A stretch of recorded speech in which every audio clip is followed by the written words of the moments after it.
Ternyata Teddy itu seorang gay. Ini contoh dari bahaya hoax dalam medsos, bahaya dari AI.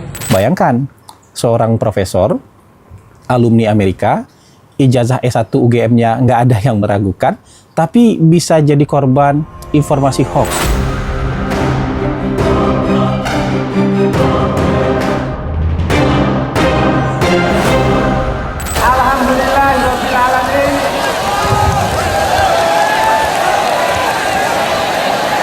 Segala puji kita panjatkan kepada Tuhan Yang Maha Esa bahwa perjuangan para mahasiswa Indonesia insya Allah sudah mulai menampakkan hasilnya.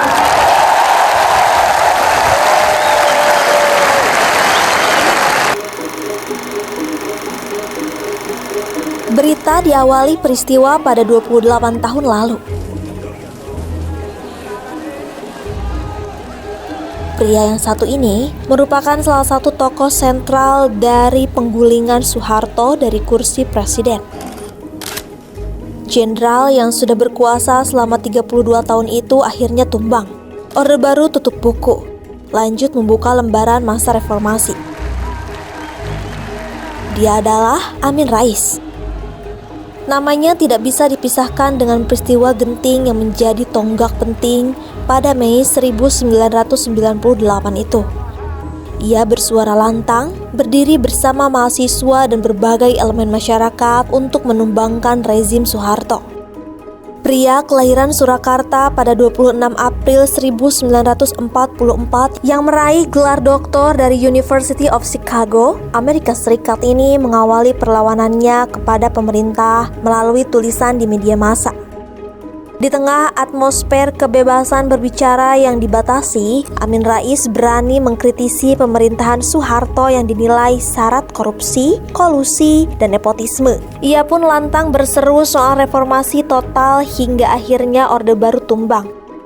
Usai kekuasaan Soeharto terhenti, Amin Rais kian serius menapaki petualangan politiknya. Bersama sejumlah tokoh reformasi, ia mendeklarasikan Partai Amanat Nasional pada 23 Agustus 1998 atau 3 bulan setelah Soeharto lengser.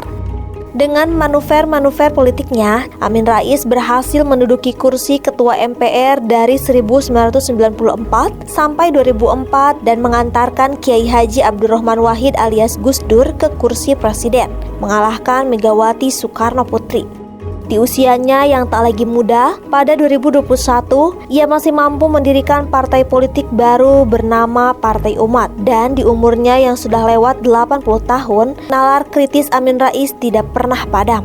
Ia masih lantang bersuara di berbagai saluran media, termasuk di kanal YouTube-nya. Tapi kini, Amin Rais sedang dihadapkan pada dua kutub yang saling berlawanan. Gelombang pro kontra mengalir deras usai dirinya mengunggah video berjudul "Jauhkan Istana dari Skandal Moral". Dalam video yang kini sudah tidak bisa diakses lagi di akun YouTube-nya itu, Amin Rais menuding Teddy Indrawijaya, sekretaris kabinet, sebagai gay. Jadi segeralah Pak Prabowo memecat Teddy. Saya tunjukkan kepemimpinan Anda, Mas Prabowo. Masa mantan Danjen Kostrad, mantan Danjen Kopassus, dan sekarang jadi presiden, itu kok mau dileloti terus sama Teddy. Jadi tendang Teddy sejauh mungkin Pak Prabowo. Respon publik terbagi dua. Banyak yang mendukung Amin Rais, tapi tak sedikit pula yang mengecamnya. Para pembantu Prabowo pun kompak bergerak serempak. Kementerian Komunikasi dan Digital sontak menurunkan video tersebut dari YouTube.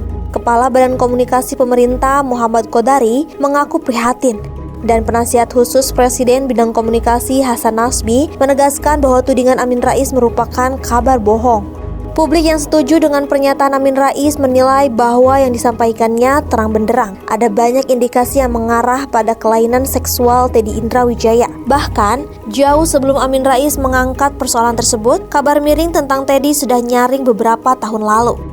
Di media sosial pun sudah banyak warganet yang mengulasnya. Selain cuitan-cuitan lawas soal lelaki ganteng punya pacar ganteng, sejumlah tayangan video menguatkan indikasi bahwa Teddy bukan lelaki tulen.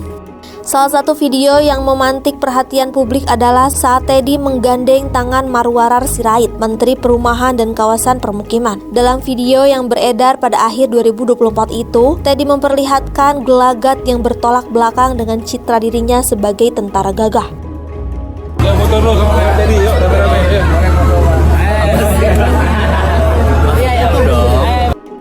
Namun, publik yang menentang pernyataan Amin Rais bersikap bahwa orientasi seksual seseorang merupakan wilayah pribadi yang tidak bisa dikaitkan dengan jabatan. Apalagi tudingan tentang hal itu baru berpijak pada asumsi dan cuitan-cuitan di media sosial.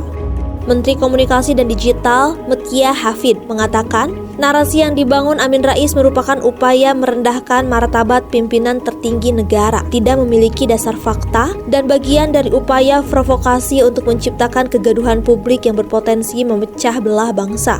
Pernyataan serupa dipaparkan penasihat khusus Presiden bidang komunikasi Hasan Nasbi. Menurutnya, negara ini menjamin kebebasan berbicara tapi yang bertanggung jawab, karena publik pun berhak mendapatkan informasi yang valid. Bayangkan, seorang profesor, alumni Amerika, ijazah S1 UGM-nya nggak ada yang meragukan, tapi bisa jadi korban informasi hoax. Dan beliau pun kemudian meng-create sebuah video menuding macam-macam berdasarkan informasi hoax tersebut. Lantaran pernyataannya yang membuat gempar satu republik, beberapa elemen masyarakat akan melaporkan Amin Rais ke polisi atas dugaan penyebaran fitnah dan berita bohong. Namun, mantan Ketua Umum Muhammadiyah itu bergeming. Amin Rais mengaku dasar pernyataannya bersumber dari berbagai informasi yang tersebar di berbagai media, sehingga hampir meyakini bahwa ada sesuatu yang tidak biasa dengan Teddy Indrawijaya. Untuk itu, Amin Rais mengaku tidak gentar jika ada yang melaporkannya ke polisi. Pasalnya, di pengadilan nanti ia akan meminta beberapa dokter spesialis untuk membuktikan apakah Teddy gay atau bukan.